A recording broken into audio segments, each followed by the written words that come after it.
So we're going to move to our debate now. First, let me thank the 5 speakers. I think they did a great job in providing us with key points in fisheries information and management. I think it's a very good background for us and for our debates that we're going just to start just now. So if we can maybe switch on the lights. And so we're going to take questions now, and the panel is there to answer all your questions. We have microphone in the room, so just raise your hands, and we will answer to your questions. There's one here and one here. Monsieur Mrabet, peut-être. Thank you. First of all, my name is Mrabet Rida, the director of ENSTM in Tunisia. First of all, I thank all the speakers for this good presentation about a subject very important and very difficult subject, because we are in Mediterranean Sea. As you know, the sea is exploited by many developed countries. For this, we are in a bad situation. For the fisheries, as you know, now we have at least 20% of stocks is in the situation of overfishing.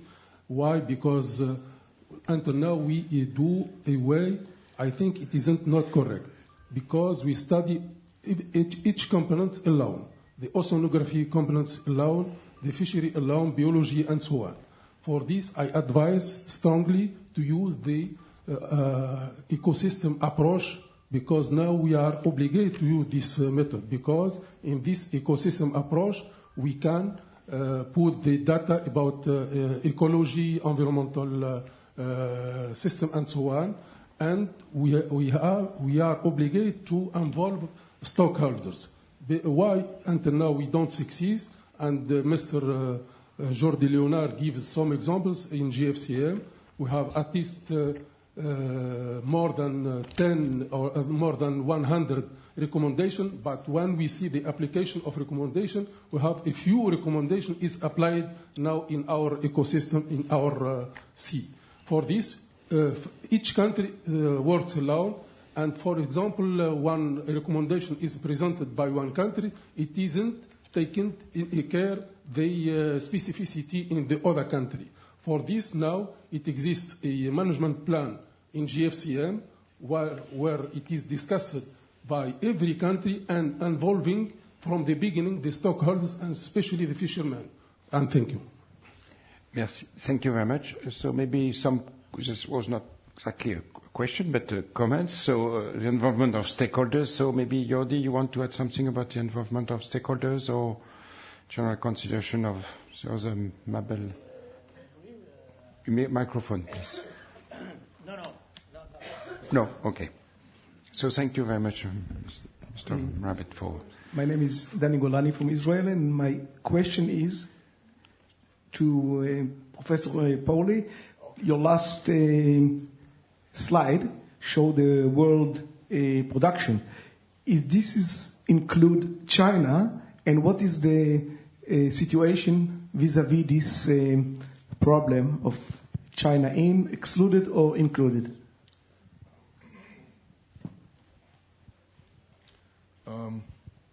Is this on?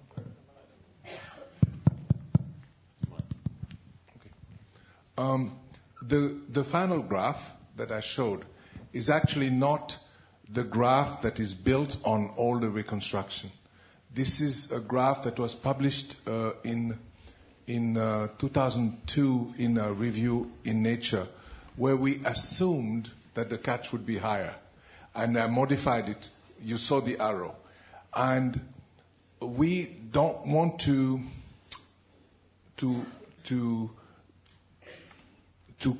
present intermediate result of the sum of the reconstruction, because we don't want to be influenced by the final result.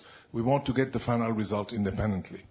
Now, so it will differ. The final addition of all reconstruction will probably have a different shape, and it may have the features that I presented, but we don't know. with China, we will have to present the results separately, with and without China. But something has happened since we published our paper about China over-reporting its catch, which is that China corrected their data retroactively. They reduced it by 3 million tons. Now, if you take this 3 million ton into account and you subtract from the Chinese catch also reported catch, if you subtract what China likely catches outside of its waters, you have something that is reasonable. China would be catching 6 to 8 million tons in its own waters. And it is not impossible, because China considered to be the whole China Sea as its own waters. So it is possible that now the Chinese catch are halfway reasonable, though I would always recommend an analysis to be with and without China, because the Chinese catch are so high that they shift everything in a certain direction. And that's certainly true for aquaculture, if I may. People talk about aquaculture is contributing enormously to the world seafood, and half of the catch, the fish we eat, are supposed to come from aquaculture.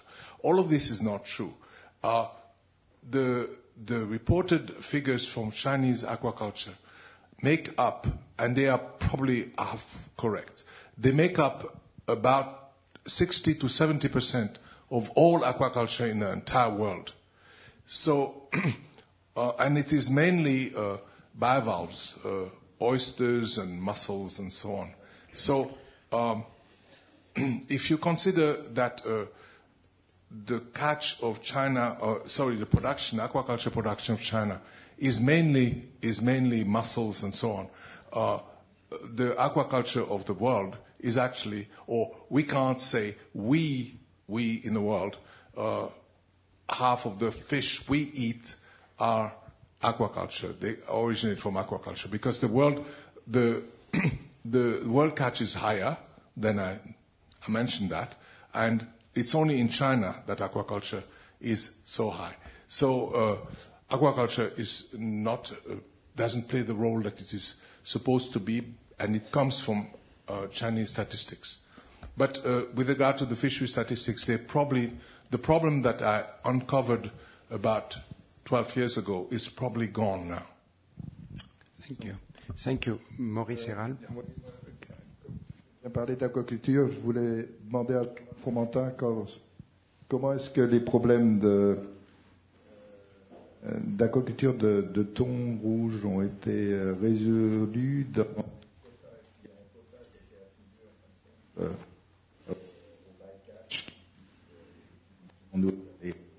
et en cas, ça marche pas. J'ai pas touché. Ouais, et donc, mais j'ai une question plus générale en fin de compte qui est sur la Méditerranée. Bien sûr qu'il y a la gestion classique par MSY et puis par réduction des efforts de pêche. On a vu les exemples typiques. Mais est-ce qu'il n'y a pas une gestion des écosystèmes en particulier qui explique tout ce qui est les habitats critiques, les habitats refuges, et donc qui permet d'ailleurs de comprendre, parce qu'on a des stocks qui ont été quand même très surexploités et qui ont quand même survécu. Et est-ce qu'il n'y aurait pas justement à coupler l'approche? La semaine dernière, ici, il y avait un congrès sur les zones les marines protected areas, et qui sont identifiés premièrement sur les hotspots de biodiversité, mais pas toujours en connexion justement avec ces habitats critiques pour les espèces de poissons. Possibly I will speak in English now. Tu peux parler anglais. Il y a la traduction Français. D'accord. Très bien, alors je vais parler français. Alors pour ce qui est juste venir juste sur la question du thon rouge et de l'aquaculture, Je suis un peu sur la même ligne que Daniel, c'est-à-dire qu'on vend un petit peu trop rapidement peut-être le miracle de l'aquaculture, et notamment de l'aquaculture du thon rouge pour sauver le thon rouge. Heureusement qu'on n'a pas attendu le miracle de l'aquaculture du thon rouge pour sauver le thon rouge, sinon il y aurait peut-être plus de thon rouge. On aurait pu des niveaux de capture, on aurait un effondrement de stock très probablement si on avait attendu. La recherche progresse cependant, puisque les Japonais ont été capables de maîtriser le cycle pour le thon rouge. Ils ont été capables de vendre même du thon rouge d'élevage sur les marchés. Mais il faut voir que ça a un coût énorme, y compris sur les pêcheries, sur les autres pêcheries, les pêcheries de petits pélagiques, parce qu'on estime à peu près qu'il faut 13 kilos de poisson fourrage pour faire 1 kilo de thon rouge en aquaculture. Juste pour vous remettre ça en parallèle par rapport au saumon, c'est 3 kilos de poisson fourrage pour faire 1 kilo de saumon. Donc le thon rouge, c'est vraiment quelque chose qui va pas être très soutenable. C'est un top prédateur, donc ça va pas être très soutenable au niveau aquaculture. Donc il y a des coûts économiques et il faudra passer probablement par une maîtrise de l'alimentation du thon rouge, par d'autres aliments que des poissons fourrages sauvages pour pouvoir avoir une aquaculture qui soit soutenable. Et là, c'est pas pour demain. La recherche travaille dessus. On aura peut-être des résultats, mais heureusement qu'il faut agir sur les pêcheries. Maintenant, sur la deuxième partie de ta question, Maurice, je laisserai mes collègues y répondre, mais je vais juste parler pour ce que je connais un petit peu. C'est évident qu'il y a des zones refuges qu'il faut protéger, on le voit très bien, mais c'est vrai pour à peu près toutes les espèces, qu'elles soient démersales, petits pélagiques ou grands pélagiques. On a c'est un peu le concept de la biomasse cryptique, parce qu'il y a une partie de la biomasse qui n'est pas vulnérables à la pêche, parce qu'ils ne sont pas dans les zones de pêche, parce qu'elles sont en profondeur, parce qu'elles sont dans des zones où elles sont très migrantes et elles échappent à la pêche, font que les populations, en quelque sorte, arrivent à résister, ont de la résilience à ces pêcheries. Ceci étant, ça a des limites, on l'a vu sur le thon rouge, c'est que dès l'instant où on a un appel, et notamment avec des prix très élevés, on a des surcapacités qui se construisent à toute vitesse, et ces surcapacités, qu'est-ce qu'elles font? Elles s'étendent, bien évidemment, elles étendent les zones de pêche de manière drastique, et les zones de refuge qui permettaient aux populations de se renouveler sans trop de mal, sont à ce moment-là exploitées, et là, ça met en danger les espèces. Et Jordi en a parlé pour la zone FRA. Là, on a un exemple avec un appel d'air, en quelque sorte, qui a été fait pour protéger une zone où on savait qu'il y avait des gros reproducteurs, notamment de merlus et de baudroie, qui faisaient un peu ce concept, on disait qu'on avait un sustainable overfishing, en quelque sorte, en Méditerranée, un drôle de concept, mais c'était un petit peu grâce au fait que le plateau était surexploité, mais comme on avait ces zones de refuge pour les gros, que les poissons osseux, contrairement aux poissons convictiens, sont très féconds et très productifs, il suffisait d'avoir une petite poche de très gros reproducteurs qui soient protégés pour assurer les populations, même à un bas niveau. Maintenant, si ces zones refuges sont exploitées, c'est probablement un effondrement de toute la population. Donc c'est extrêmement important, effectivement. Et c'est tout l'enjeu qu'il y a, à mon avis, autour des AMP en Méditerranée. Next question. If you can introduce you briefly before. Donc c'est Thomas Changeux pour l'Institut de recherche pour le développement. Moi, j'ai été aussi très marqué par ces différents exposés, par le fait que finalement, il y avait très peu d'exemples qui étaient pris au sud de la Méditerranée. Alors, j'ai vu aussi dans les posters que, notamment, les approches d'aires marines protégées étaient absolument pas réparties de manière égale entre le nord et le sud. Et donc, sur ce sujet-là, je voulais avoir l'avis de vous en tant qu'expert. Comment est-ce que vous voyez les choses pour que cette disparité finalement puisse conduire à une situation plus équilibrée et qui permette justement notamment d'avoir une approche habitat comme on vient de l'exposer.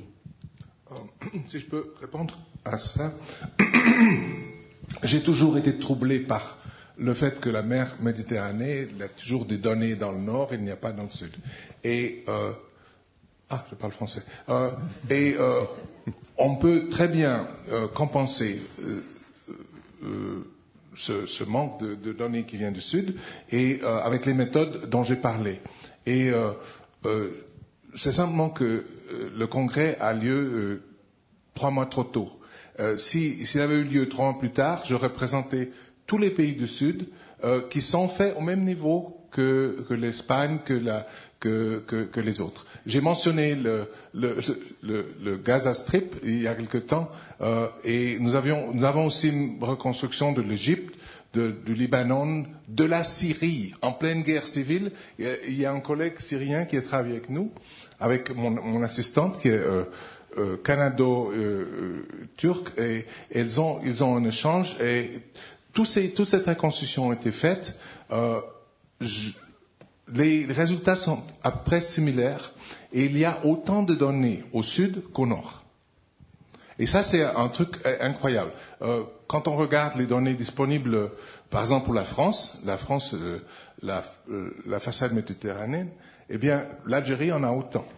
Seulement, ce qu'il y a, c'est qu'en Algérie, on n'a pas de collègues qui se mettent, enfin, il n'y en a pas en France non plus, qui font le boulot. Et c'est simplement, il suffisait d'un enzyme, il suffisait d'animer les collègues, leur montrer comment ça marche, et ils l'ont fait, et ça a été très bien fait le long de toute la côte. Donc pour la première fois, on aura vraiment au même niveau des collègues qui présentent les mêmes données, de même qualité, et j'étais extraordinairement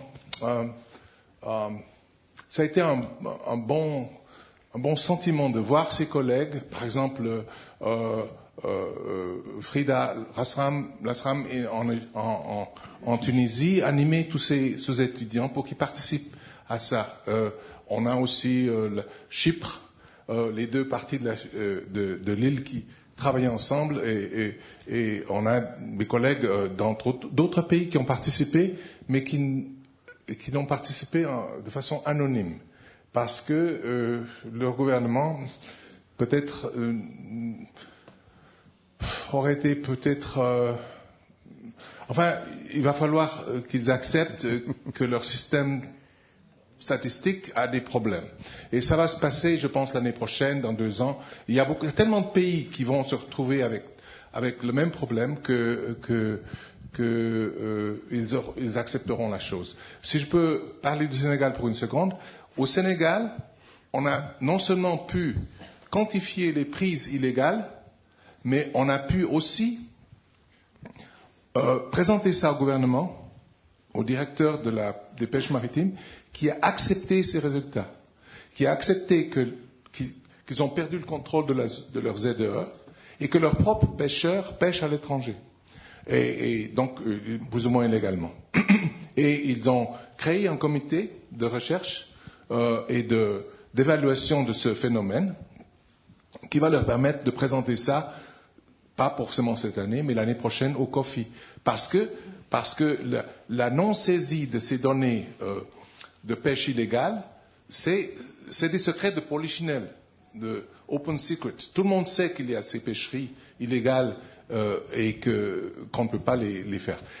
Il y a eu un pays, par exemple, je ne vais pas mentionner lequel, qui avait des pêcheries à la dynamite. Et le collègue nous a envoyé des tas de données sur les pêcheries à dynamite. Mais quand il a vu les estimations transformées en capture, en tuerie de poissons, en mort de poissons, et c'est donc des captures, il n'a pas voulu être co-auteur. Il a dit que c'était... Enfin, ça, c'est arrivé dans plusieurs pays. Et ça, je le respecte parce que les chercheurs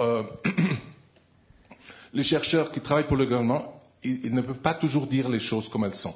Et en fait, pour vous indiquer l'ampleur du problème, il y a un petit livre qui vient d'être publié sur la guerre que mène le gouvernement contre les chercheurs au Canada. C'est-à-dire, au Canada maintenant, les chercheurs ne peuvent plus rien publier qui soit contre le gouvernement. Donc, si un pays de la Méditerranée a le même problème, il est tout excusé parce que le Canada, c'est bien pire. Et c'est là que j'habite. Voilà. Il y a un commentaire de M. Rabat. Je voudrais juste saisir l'occasion. Bien sûr, en Méditerranée, on voit l'émergence aujourd'hui d'une dynamique globale de la Méditerranée, une dynamique scientifique, et ça, c'est extrêmement important. Il faut soutenir cette dynamique-là. Pourquoi ? Daniel l'a élaborer là-dessus, mais aussi parce que il y a les changements sont les mêmes au Maroc, en Tunisie, dans le golfe de Lion. Il y a les mêmes thématiques de recherche, il y a des observations similaires, donc il y a tout un échange d'informations, il y a tout un échange de données qui doivent se faire. Il y a des projets comme les projets CREAM, qui était une approche écosystémique, par exemple, une action concertée, donc qui s'appelait CREAM, qui a été, avec Jordi, et qui a été menée justement pour voir comment on peut échanger toutes ces données. Et aujourd'hui, si vous êtes là, c'est aussi pour ça, pour échanger ces informations, parce que c'est là où on fera, je dirais, dans ces expériences, et ces expériences aussi de management, ces succès, c'est là où ça marche pas. Donc voilà, il y a toute cette dynamique-là. Mais ça doit être une dynamique collective, au nord et au sud. Donc, Monsieur Rabattu. Oui, tout simplement pour complément d'information. Oui, les collègues, ils ont présenté quelques exemples. Mais si on trouve la situation dans la partie sud, qu'est-ce qu'on présente au niveau de la CGPM? Il y a pas mal de données qui intéressent les pays du Nord et les pays du Sud. Au contraire, maintenant, on travaille sur des stocks partagés et même parfois on fait des groupes de travail, des workshops pour étudier ensemble, pour traiter ensemble les données et pour faire sortir des recommandations ou des propositions de recommandations ensemble pour qu'à la CGPM, on propose ça sur de bases scientifiques et sur des données partagées entre les différents pays concernés par une zone ou par un stock. Jordi.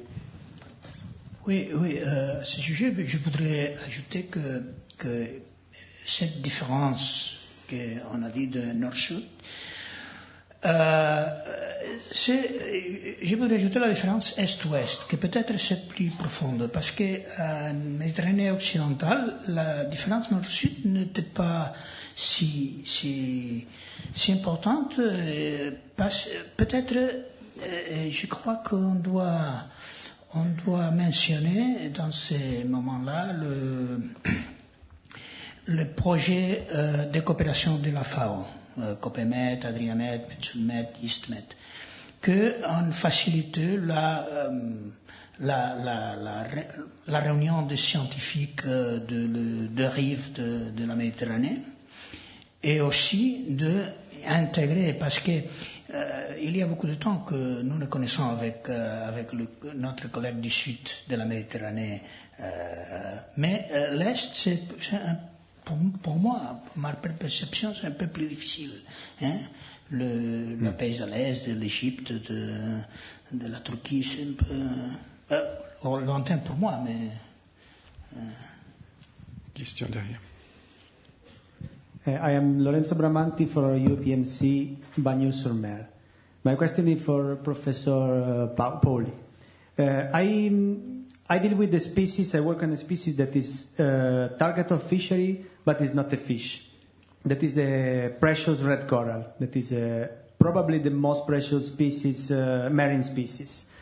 You think that the same technique you used that you developed for reconstruction of fisheries and this technique you spoke about can be applied also to a species like that which probably the shadow that is left in the market is more difficult to follow because the market is disentangled by the fishery, because I can take a colony today and put in the market in some years.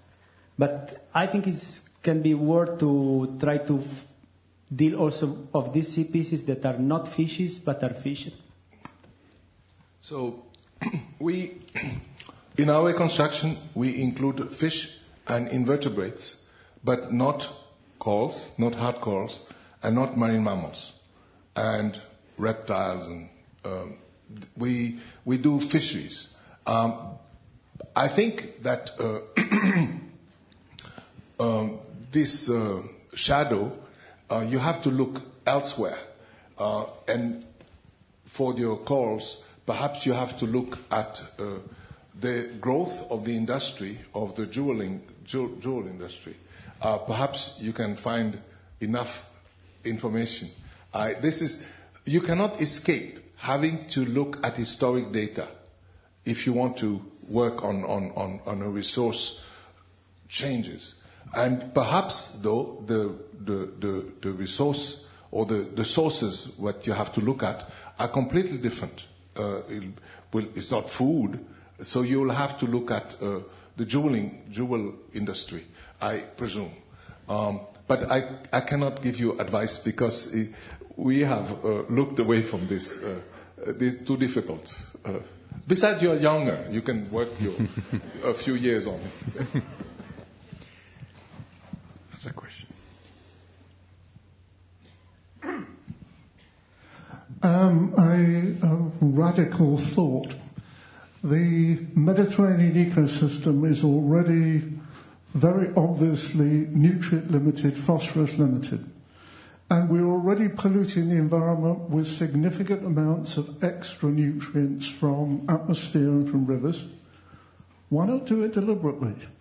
Why not actually fertilize part of the sea, either specifically or allowing mariculture and the waste from mariculture to increase the fisheries catch, as indeed may already be happening? It's possible that the Mediterranean lack of collapse may be because of the nutrients we've been adding accidentally.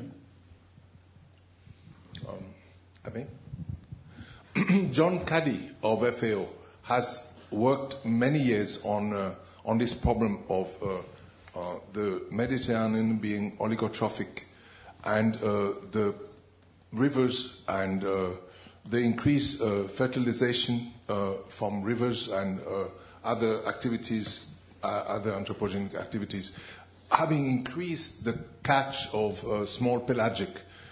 This is very likely, and we are also conducting another experiment by warming the sea. And the Eastern Mediterranean is now being invaded by a species. In Cyprus, I understand about 30-40% of the catch is a blowfish. And this is a huge problem that will only increase. So we can answer the question in general.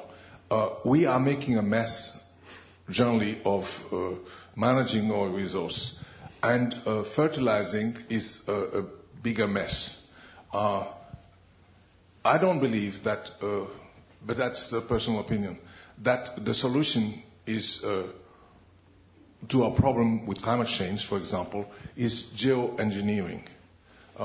This would be like polluting with aerosols to prevent sunlight to hit the atmosphere. In the Med, the fisheries are declining because we fish too much. We can, if we fish less, we can get more fish out of the water and make more profit. It will be more profitable. If we don't repair that, polluting the sea is not a solution, or fertilizing the sea. Because when you are making small mistakes with fertilizing, you get something like the Black Sea, which is fertilized to death. So I think the solution to fisheries, you have heard here, it's reducing fishing effort to a level that is appropriate. The fish are very thankful, the population bounce back, everybody is happy. That is the solution. Other question? There's one question over there and here and two here. Good morning. Tosca Ballerini from the Mediterranean Institute of Oceanography. I would like the panel to comment on strategies for communicating science, because we have seen Jean-Marc Fromentin. He was telling us that NGOs were important in bringing the bluefin tuna case in front to the public. And then the examples from Spain, so when the fisheries, so Jorge Leonard, pardon, I didn't spell correctly. So when fishermen were involved in the process, so the conservation or the management worked. But society didn't have much of a voice in this. So he also shown cases in which there was a scientific advice, but government did not apply the scientific advice. So what's the importance of communication? So NGOs, journalism, schools, so educating people in making science effective or implemented. Christine. Yeah. Well, I think that you have touched on a very important issue, and I think that it's the duty of the scientists, it's the duty of the scientific organizations, not only to do this excellence in science, but also to ensure that this is actually communicated, starting from the level of high schools, curriculum vitums from universities, and also in the interaction between the stakeholders and the managers. And I think it is important in that process that you are open and that you allow different points of view to come into the debates, but also that when you have then reached a scientific, if not consensus, but at least an agreement, that you are then also working on different levels, that you have your very profoundly and scientific reports, but that you're also translating them into some more understandable science for society at large and stakeholders. So I think it's an extremely important point, and I think it is an obligation of ours, and that we should take it and see to that we are communicating in that way. Jean-Marc. Je parlerai en français. C'est une obligation, mais c'est pas quelque chose de très facile à faire. Et c'est, bon, je vais revenir sur le cas du thon rouge. Ça peut aussi conduire à des guerres de tranchées qui sont pas forcément bonnes pour la communication, puisque au bout d'un moment, on peut perdre l'opinion publique sur savoir réellement ce qui se passe, puisqu'on a une guerre entre deux camps qui s'opposent et qui s'opposent des arguments, et finalement l'opinion publique est informée, mais elle ne sait pas pour autant où est la vérité, dans ce faire qu'on puisse l'approcher.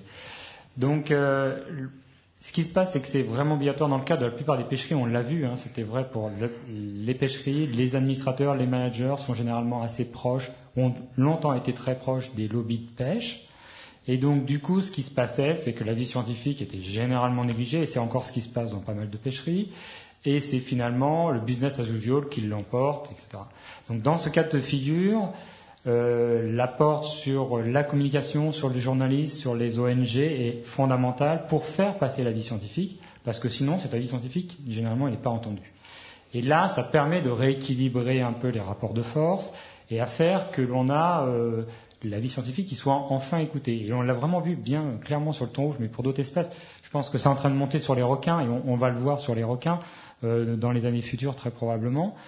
C'est que du coup, comme l'opinion publique tourne un petit peu, en quelque sorte, prête une oreille plus attentive sur les questions de conservation de certaines espèces, les politiques et les managers suivent, et ils adaptent leur management en fonction justement de l'opinion publique. Mais le problème, c'est d'arriver à une guerre de tranchées. Donc je pense que la solution en dehors de cette communication, c'est un peu ce que Jordi a présenté dans son dernier exemple sur le Saint-Dil, c'est vraiment du co-management, c'est-à-dire vraiment des arènes où les scientifiques, les managers, les pêcheurs, les ONG puissent vraiment interagir entre elles et s'échanger de l'information. Et c'est avec ce genre d'arène qu'on arrivera vraiment à des solutions sans avoir des batailles de tranchées. Sorry. In my opinion, the scientists, we have lots of difficulties to communicate our results because in general the journalists are not interested in. They prefer other news. The key role here is played by NGOs. NGOs they play a very important role in as mentioned Jean-Marc, for instance in the tuna assessment and the tuna management and also in the Saint-Dil, and they are a very high capacity to communicate to the general public what we are we are doing. So I think the NGOs are a key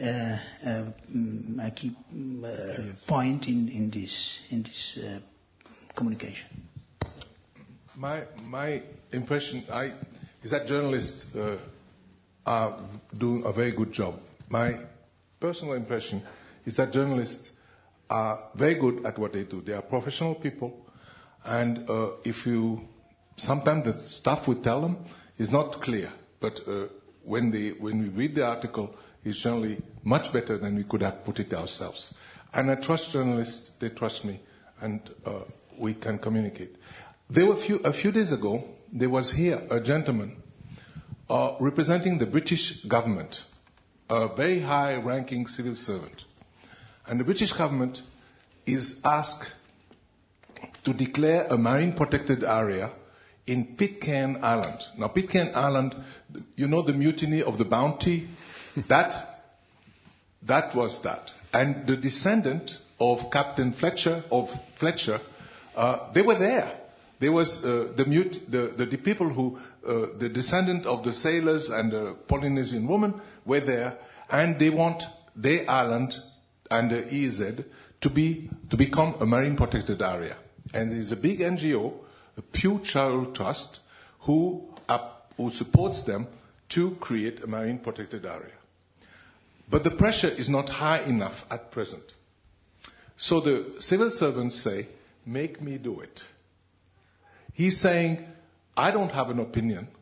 The British government doesn't have an opinion. The British government will do it when we have to do it. It will cost money to patrol the reserves if it is declared a reserve.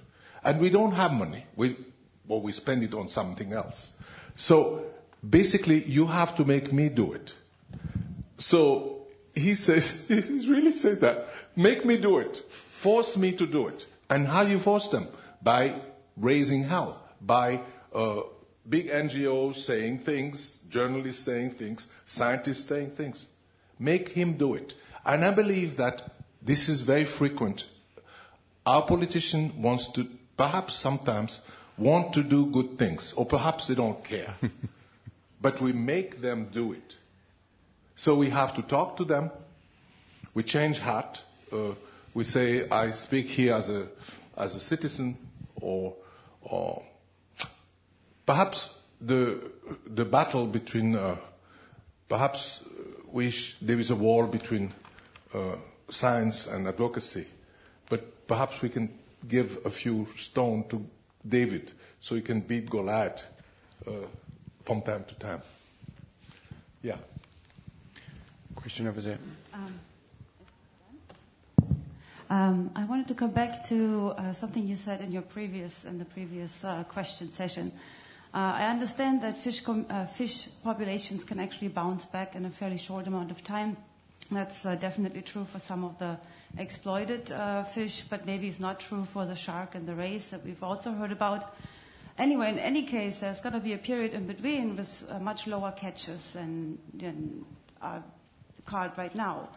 So I was wondering, do we actually get away, let's say, limited to the Mediterranean, with not redirecting fisheries into other occupations? And I'm not just talking about individual fishermen, locally, which might be easier, but can we force the industry to actually switch? I mean, we are demanding similar switches in the energy industry right now, switching from use of oil to alternative energies. It seems to be so difficult to even suggest that maybe fisheries itself needs to be reduced and redirected. If I may answer, I believe very strongly that the continuation of subsidies to fisheries is crazy. And if we're going to subsidize fishery, it is to enable young people to get out of fishing. And every young person, every young man who starts fishing is, if I can say, a problem. Because this young man will use a GPS, will use all kind of sophisticated equipment, which make him 10 times more efficient than his father. And this father was 10 times more efficient than his father. So actually, it turns out that one effort unit 120 years ago was 100 times less effective than now. Or we now are 100 times more effective than 100 years ago. So we can maintain the population down with what appears to be a small amount of effort. But actually, it is compared with before a huge amount of effort. So I do believe that if we're going to subsidize fishery, it would be to subsidize them to get the hell out. And many fishers, and in the Mediterranean it is also the case, they are old and they want a retirement. They want to be able to retire in dignity. And they have not been able to invent a scheme where a fisher would get a subsidy to sell his boat and retire. And we could buy them a villa in the Riviera, in Florida, in Hawaii, if they stop fishing. This would be actually better for the fishery. And in developing countries, to train people out of fishing is the thing to do. To give them a profession that they can work outside of fishing. Because fisheries in developing countries are to a large extent a dump for excess population. That is clearly the case. I've lived a long time in Southeast Asia. You can see that. They are a dump for excess population. And that the fish cannot understand that. They go down. So we have to train to get people out of fishing en masse. Yep. If I can add. Also, that we are forgetting one thing, and probably that's the main reason why fishery will not cease to exist. I mean, we are taking out from the sea 100 million tons of protein, and we are not able so far to replace it with any other protein. So, of course, on the other hand, the fishing fleet is already in surplus in a relation what we are getting out from the sea. For example, the European Commission said already that 2/3 of the fishing fleet of the European Union is actually surplus. So we can decrease the fishing fleet, but that will not decrease the catch. Of course, if there will be less of the fishing fleet, then we can, shall we say, change the structure of the catch. Maybe we'll not catch so much juveniles. Maybe we can make fishery even more profitable to the rest of the people who are actually involved in fishery. But then it still will be that 100 million tons of the protein is from the sea and we need it. And that, so far, we cannot change. Time is flying. We have another 5 to 10 minutes. We are going to take 3 questions. There's one in the back, there's one here, there's one here, and we will take 4 questions. Sorry, but yeah, so there's one in the back, over there. So, maybe Frédéric, if you can start. Ok. Je ferai 2 remarques, une en français, une en anglais. First in English, because Anne-Christine was stressing the communication element very much, and Daniel picked it up also with others on the NGO component. So the Italian friend raised this question. So yes, the NGO, when we devoted a volume on that recently, on how to impact governance, how scientists can impact governance by using effective relays like NGOs, except that in the Mediterranean culture, the NGO movement is lagging behind what happened in Anglo-Saxon frames. Like now on the north shore of the Mediterranean Sea, we have had in the past 6-7 years a stronger NGO component with very effective relays. And now we are seeing with pleasure that in the south shore of the Mediterranean Sea, as was witnessed by the Arab Spring, we saw the importance of the internet culture, iPhone, and the NGO movement is picking up. But it is not. It's very far from being fully exploited. So, but I think the next few years we'll see that coming to a full, and that's very good news because as we picked up also on another way. I mean, quand Daniel a parlé, maintenant je vais parler en français. Pardon pour les interprètes. Quand Daniel a aussi souligné la difficulté pour les scientifiques officiels qui sont envoyés dans des délégations officielles pour parler de questions de pêche ou de whaling,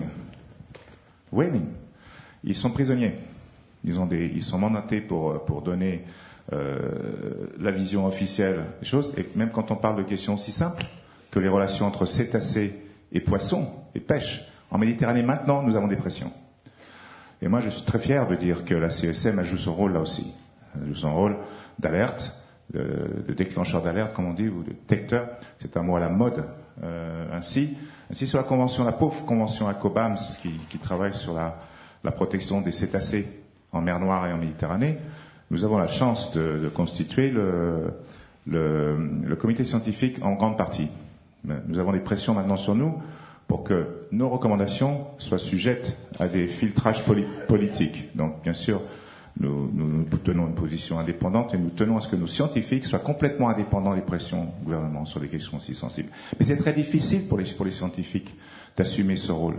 Donc, il faut leur donner cette capacité. Et nous avons un rôle à jouer là-dedans. Nous avons des options à donner au gouvernement, mais il faut que les chercheurs assument ces responsabilités. Et il faut aussi que les gouvernements respectent la liberté de leurs chercheurs. Donc nous sommes opposés à ce qu'il y ait des scientifiques officiels. On l'a vu avec Daniel à la commission baleinière. Il est très difficile quand Daniel est venu présenter ces séries temporelles à la commission baleinière, c'était il y a quelques années en Italie.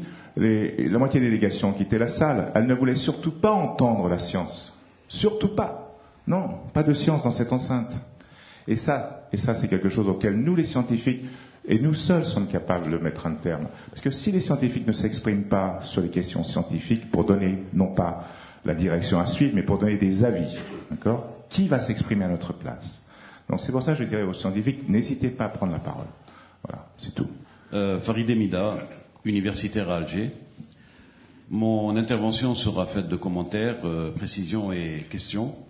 Donc je commence par une petite information à donner en ce qui concerne les AMP. L'Algérie affiche une très forte volonté pour ces aires marines protégées. Et en ce moment, il y a 3 aires, il me semble, qui sont effectives à l'est, du côté de la Cale et du côté de Djidjeli, le parc de Taza. Et en ce moment, peut-être que les îles Habibas sont concernées pour commencer bientôt, si elles ne sont pas déjà faites. Et dans le cadre du plan bleu, il y a aussi d'autres aires marines qui sont prévues.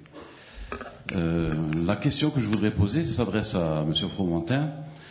Je n'arrive pas à saisir l'information que vous avez donnée concernant le déclin des captures quand on parle de quotas à ne pas dépasser. J'aurais voulu avoir une petite précision.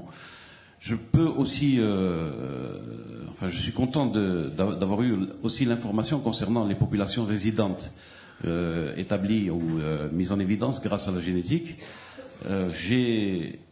Je ne suis pas investi entièrement sur les poissons le genre Tunus, le thon rouge, etc. Mais disons que je fais des observations assez régulières au niveau des pêcheries. Et je sais que le thon rouge, le maximum d'abondance, c'est printemps-été. Ensuite, on peut, pendant toute l'année, observer des individus qui sont capturés. Et j'avais déjà cette notion de population, ou cette impression plutôt de population résidente. Mon commentaire aussi sera, ou peut-être ma question sera aussi relative à des espèces aussi du genre Tunus, comme le thon blanc, le germon, et éventuellement, il me semble, je n'ai pas encore la confirmation, il me semble qu'il y a une espèce qui est en train d'apparaître. Je pense l'avoir vue une fois, c'est le thon obèse. Peut-être que je me trompe, parce que c'est pas vraiment facile de reconnaître, mais il me semble que maintenant, avec la levée des barrières climatiques, peut-être qu'il est possible qu'il y ait cette observation ou cette apparition plutôt. Merci. Une réponse courte, parce qu'on va. La dernière information que j'aurais voulu apporter. Après, il reste 2 questions, s'il vous plaît. Ça va être très court. Un dernier petit commentaire, si c'est possible. Très court, s'il vous plaît. Concernant les élasmobranches, il y a un gros problème et qu'on doit éventuellement penser à régler, c'est justement cette évaluation. Trouver les modèles et surtout définir la taxonomie définitivement de ces espèces. Merci. Réponse très courte, puis après on finira avec les 2 questions. Oui. Sur le quota, l'information que je voulais faire passer, c'est que c'est pas parce qu'il y a un quota, même plus bas que les capturistes précédentes et des années précédentes qu'il y a une baisse des captures réelles. Et c'est ce qui s'est passé sur le thon rouge pendant des années. On a eu un quota, on avait un semblant de gestion, mais des captures qui étaient restées à un niveau très élevé de 50 000 tonnes. Ce qui a très fortement changé depuis 2010, parce qu'il y a eu des contrôles, parce qu'il y a eu un comité de compliance qui s'est mis en place.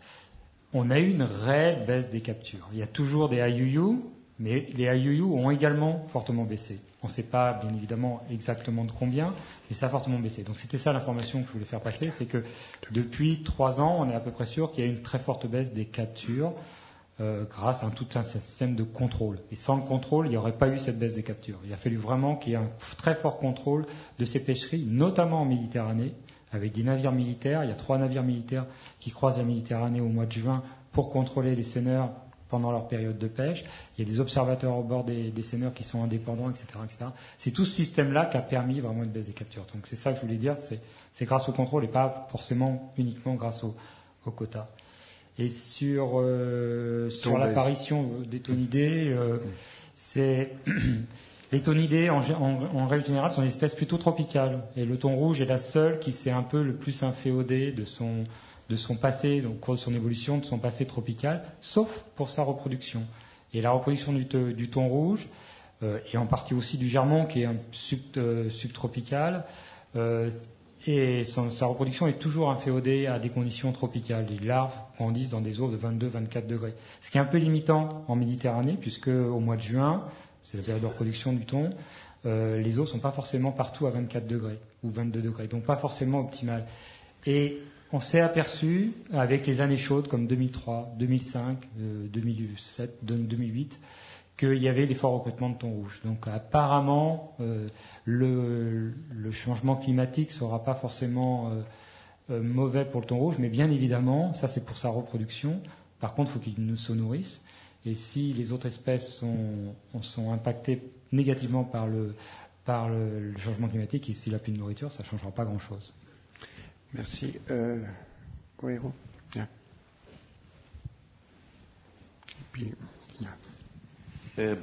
The European Union has launched a campaign on ocean literacy. So the problem of the trust of people with science and of scientists is very felt. But then we have this. Okay, this is The Economist. How science goes wrong. And they report cases that are real. So science is not agreeing on what we are saying. Yesterday we heard another panel dealing with the sea, and there was a completely different approach. And there is fisheries here, then there will be biodiversity and ecosystem functioning. We speak with 100 voices and we elbow with each other to gain attention. And this is a very big problem because the ocean is one. And we are not speaking with a single voice. The ecosystem approach is not practiced at all. I was in the Network of Excellence on Biodiversity and Ecosystem Functioning of the European Union. There was no fisheries inside. And then you go to the fisheries, and for fishery scientists, the ecosystems work in a very peculiar way. If you compare it with how it is seen by other ecologists or geochemists or whatever. So we still have to gain a strategy that is one strategy. We have many strategies, and so they are only tactics. There is no strategy. And that's why they don't listen to us. As for convincing politicians, the scientific community in the US were very successful in convincing a politician. It was Al Gore. But the problem was that Bush won the elections. Yeah. Say something about The Economist. The Economist is the one that picked up, when we did the work on China over-reporting, picked up the issue and turned it into an anti-FAO issue because they hate the UN system and they make it a stick, our paper, to hit FAO with. It's a right-wing thing, and the best thing to deal with this brag is to ignore it, because they say they say scientists got wrong. They are the ones who recommended that the US invade Iraq. How wrong were they? The Economist is assessing science as if it were a stock. A stock, that you can buy in a market. and for 1 week it's positive, next week it's going to be negative. So the journalists, I don't trust them in The Economist because they have no name. In The Economist, they don't even sign their name for articles. So actually, this is a lousy rag, and we best ignore it, and we feel good about it. But, yeah, please. Yeah. Just shortly, I won't touch on The Economist. I think that was stated, but I think that we are on a path. I think nobody says that we know exactly how to implement an ecosystem-based approach, but definitely we are on a path and we need to do an integration. So we understand that we cannot have people in the environment field saying that they're going after these targets and management objectives, and then people in the fisheries field saying that they're going after other targets and objectives. We're now on a path. We are trying to integrate this. We know it's not going to happen tomorrow, but it will happen. And they are also, the managers are also asking now for this, and the scientists are working in this direction. Thank you very much. Our last question. Yeah. Oui, rapidement, un commentaire et une question pour M. Jean-Marc. Concernant les commentaires, comment sensibiliser ou bien vulgariser le résultat de recherche, ce n'est pas seulement de travailler avec les journalistes ou bien les ONG. Il y a la méthode participative.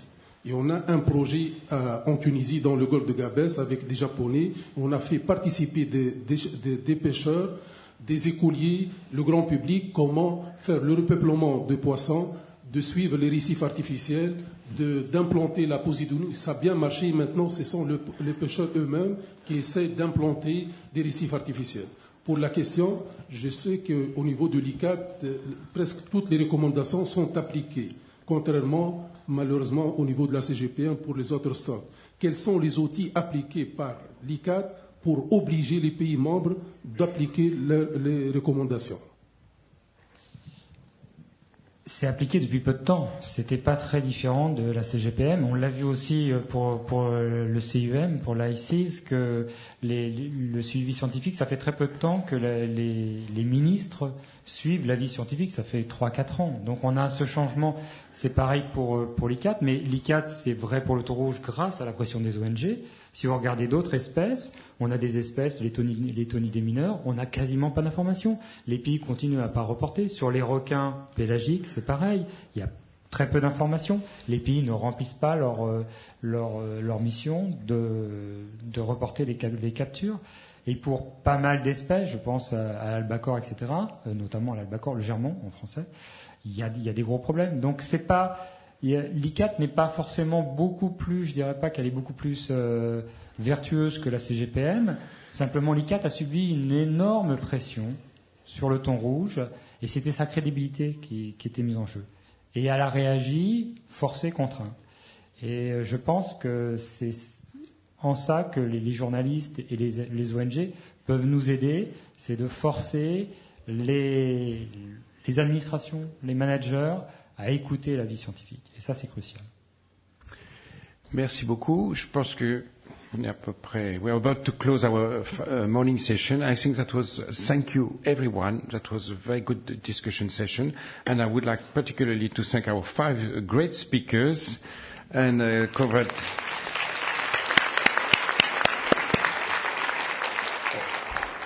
Of course, we lack time, but we will come back and thank you very much to all. Thanks.